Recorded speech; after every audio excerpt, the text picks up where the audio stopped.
एक गांव में एक परिवार सुख से अपना जीवन व्यतीत कर रहा था। उस परिवार में केवल पति पत्नी थे। समय बीतता गया, उनके घर में कोई बच्चा नहीं पैदा हुआ, इसलिए हमेशा पति पत्नी दुखी रहते थे। कुछ समय बाद धीरे धीरे समय चक्र बदल गया।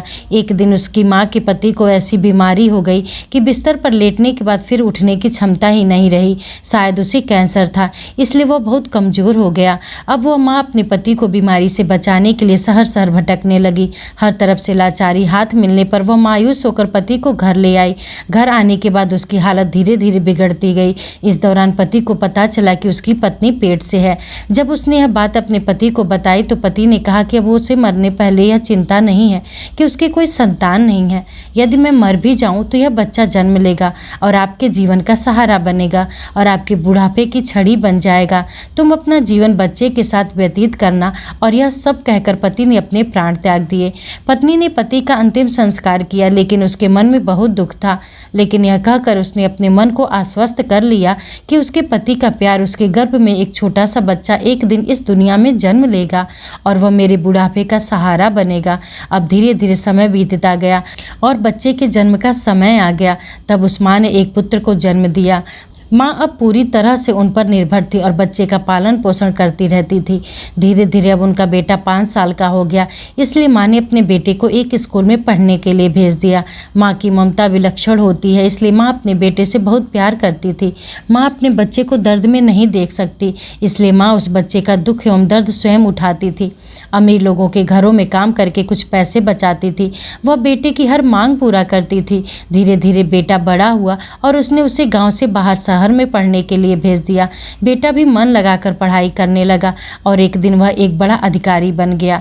जब माँ को इस बात का पता चला तो वह बहुत खुश हुई कि उसके जीवन के सभी संकट अब उसके बेटे द्वारा काट दिए जाएंगे। बेटा अब गाँव से दूर रहने लगा और आत्मविश्वास से अपना काम करने लगा। अब उसकी माँ गाँव में अकेली रह गई थी। धीरे धीरे समय बीतता गया। नौकरी को अधिक समय देने के कारण बेटे का अपनी माँ के प्रति लगाव भी कम होता गया और वह अपनी माँ को लगभग भूल चुका था। उसे वहाँ एक लड़की से प्यार हो गया। जब उसने लड़की को अपनी माँ के बारे में बताया तो लड़की ने कहा कि अगर वह यह सब बातें अपनी माँ को बताएगा तो वह हमारी शादी के लिए तैयार नहीं होंगी। इसलिए अपनी माँ को बताए बिना ही उसने शादी कर ली। अब वह बेटा अपनी पत्नी के प्यार में इतना फंस गया कि वह अपनी माँ के सारे कष्ट भूल गया। जब उसकी माँ को इस बात का पता चला तो उसे बहुत दुख हुआ, लेकिन यह सोचकर माँ अपने मन को समझा लेती कि एक दिन उसका बेटा जरूर आएगा। समय बीत रहा था और माँ भी अब बूढ़ी हो रही थी। गांव के लोग भी उसे कहने लगे कि उसका बेटा अब कभी नहीं आएगा, लेकिन उस माँ के मन में उम्मीद थी कि एक दिन उसका बेटा जरूर आएगा।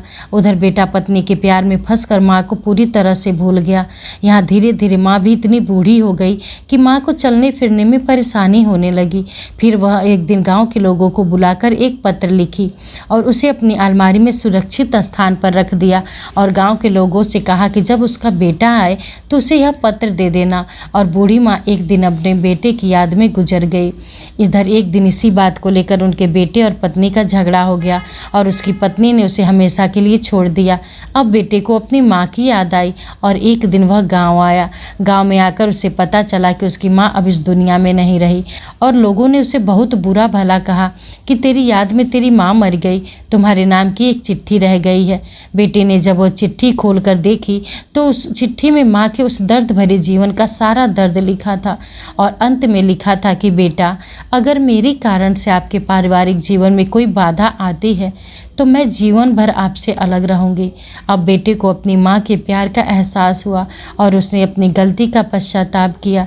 कैसे माँ का साथ जीवन में अनमोल होता है, क्योंकि माँ का प्यार स्वार्थ रहित होता है।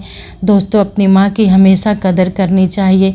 एक माँ ही है जो हमें निस्वार्थ भाव से प्रेम करती है।